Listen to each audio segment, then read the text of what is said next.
La historia comienza con Silvia, una chica que estudia enfermería.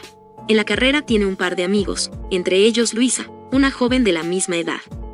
Silvia lleva una vida complicada, pues en casa ella y su madre tienen que lidiar con un padre y esposo alcohólico que ejerce violencia doméstica.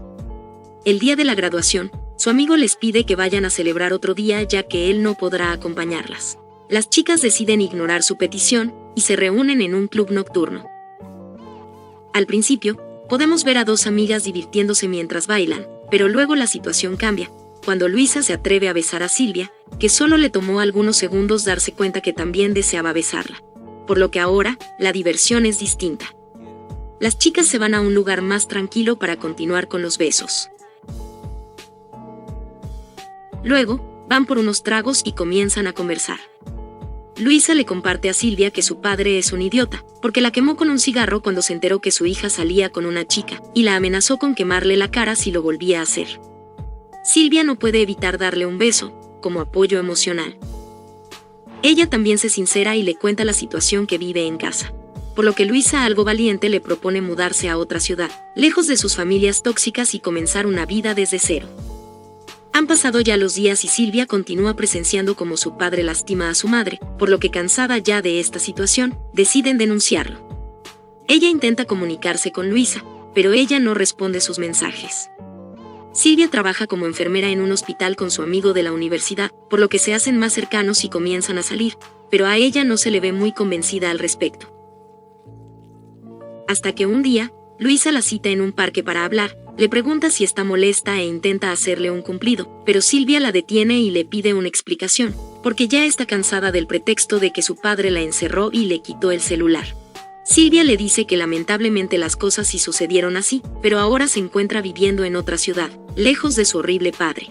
Y todo ese tiempo no ha podido dejar de pensar en ella, y en lo mucho que le encantaría verla hacer lo que le plazca, sin tener que lidiar con todo su drama familiar. Por lo que, muy animada, la invita a vivir con ella. Silvia le dice que no puede hacerlo, porque no está dispuesta a dejar a su madre enferma sola y menos con el agresivo de su padre, a quien no le afectó la demanda por ser ex policía. Su madre lamentablemente empeora y termina perdiendo la vida. El padre de Silvia comienza a desquitarse con ella, y a tratarla de la misma forma que a su madre. Harta de la situación, viaja hasta donde Luisa. Ella la encuentra afuera de su departamento y rápidamente la invita a entrar. Muy emocional le dice que está feliz de que al fin esté en casa. Y con un abrazo le hace saber a Silvia que todo estará bien. A la mañana siguiente, Silvia le comparte a Luisa lo lindo que es despertar a su lado. Luego hablan acerca de que Silvia llegó ahí sin nada, pero su amable novia le dice que no tiene por qué preocuparse pues ella la va a ayudar. Por lo que los próximos días vemos a una Silvia feliz, trabajando como enfermera, viviendo con su novia lejos de su horrible padre. Incluso Silvia considera que la ciudad ha hecho que Luisa sea toda una romántica. Todo iba muy bien, hasta que una noche llegan dos oficiales, y le entregan a Silvia una notificación en donde expone que su padre la ha denunciado por abandono de hogar. Pues según él, es un hombre inválido que no puede valerse por sí mismo, algo que es totalmente falso. Silvia no puede hacer mucho, ya que el hombre tiene amigos en la policía, por lo que regresa a su casa. Él la recibe con una cena y le promete que las cosas entre los dos estarán bien, porque serán un buen equipo. Silvia regresa a trabajar al hospital, en donde un chico burlón le reclama por haber estado con él, cuando en realidad es lesbiana. En casa, su padre se comporta el doble de agresivo con Silvia, mientras que Luisa a la distancia hace todo lo posible por intentar ayudar a su novia, compartiéndole que ya se ha contactado con una abogada.